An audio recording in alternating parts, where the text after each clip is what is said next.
Aya Wilson was not included on the 2026 Team USA roster. Pause for a moment and really think about that. A three-time MVP, the face of USA basketball for years, the player expected to lead this group alongside Caitlin Clark, did not get chosen at all. At the same time, Caitlin Clark, the same athlete who was left off the 2024 Olympic team in favor of a 42-year-old Diana Taurasi, is now the clear focal point of American women's basketball. USA Basketball did not simply place Clark on the roster. They redesigned the entire structure around her. And in that process, one of the most dominant players on the planet was pushed to the outside. This goes far beyond a normal roster update. This represents a full-scale institutional shift, and the impact is still spreading across the basketball world. What we are seeing is the exact moment USA Basketball acknowledged the biggest error the program has ever made. And now they are correcting it in ways no one predicted. The debate is not about whether Clark earned this role.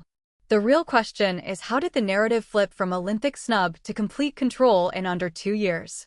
And what does it say when established stars like Aya Wilson become casualties of Clark's rapid ascent? If you care more about the real story behind these decisions than polished press statements, hit the like button. It shows you want deeper analysis, not surface-level talk. Let's go back to June 8, 2024. Caitlin Clark was in the middle of a historic rookie campaign.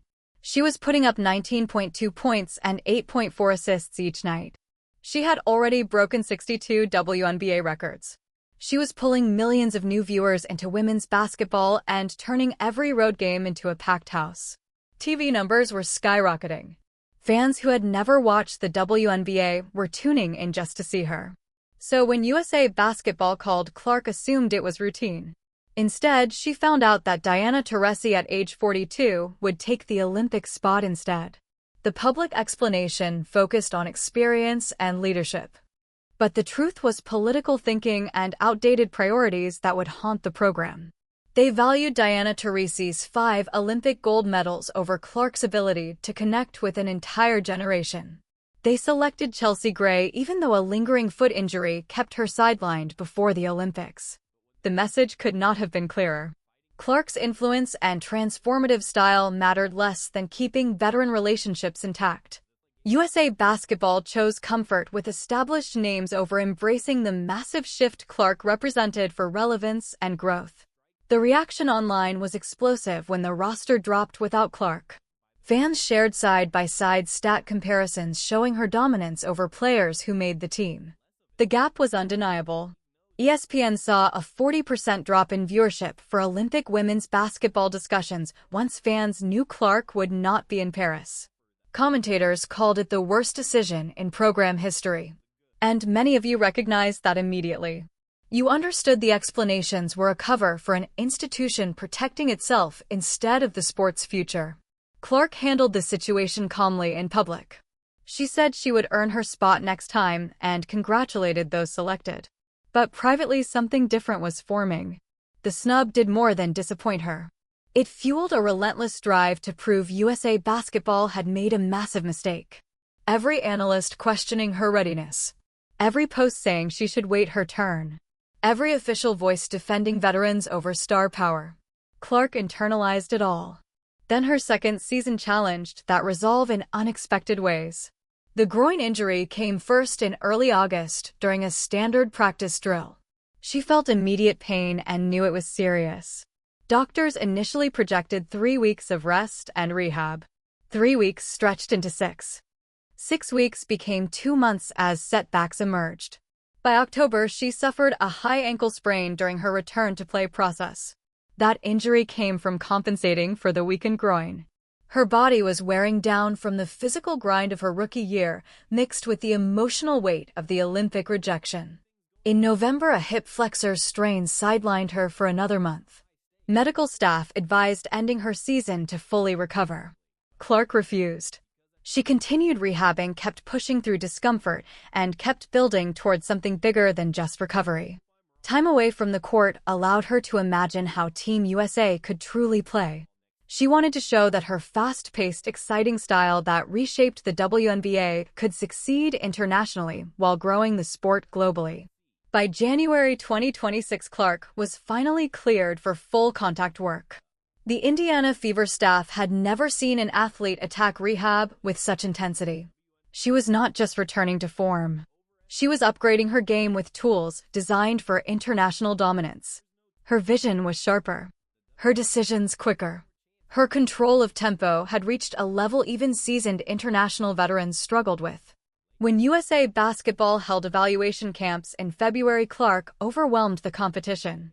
Selectors had no option but to restructure everything around her. Comment below and tell me who you think was hurt the most by this roster build. Was it A.A. Wilson being left off entirely? Angel Reese making the team but seeing limited minutes? Or veterans realizing the system no longer fit their style? This roster has layers most analysts are ignoring. Clark's February camp showing was more than impressive. It forced USA Basketball to face what they ignored 2 years earlier. She was not trying to earn a spot. She was outlining how the team should operate. Her vision created scoring chances that previous lineups could not produce. Running pick and roll with Aaliyah Boston produced effortless baskets. When she pushed the ball in transition, defenses collapsed instantly. Her anticipation changed how every player on the floor processed the game. USA Basketball leaders watched these scrimmages and understood a major choice. They could plug Clark into the old system, or rebuild completely around her style and potentially turn women's basketball into a global force. The ratings and engagement data from her WNBA career already proved her presence alone could double or triple interest in Team USA games. This was no longer just about chasing gold medals. It was about expanding the sport globally, attracting sponsors, and cultivating the next generation of fans who would follow women's basketball for decades. So USA Basketball made a move that stunned the basketball world. When they revealed the 2026 World Cup qualifying roster, the lineup told a story of total institutional change. Aaliyah Boston, Paige Buchers, Sonia Citroen, Caitlin Clark, Kayla Copper, Chelsea Gray, Durkika Hamby, Rhian Howard, Kiki Harrion, Kelsey Plum, Angel Reese, and Jackie Young. 12 players chosen not for past honors or veteran status, but for how well they fit Clark's fast-paced system, and the most striking absence, A.A. Wilson, the 3-time MVP, who had been a foundational player for USA Basketball for years. Wilson being left off sent shockwaves through the basketball community.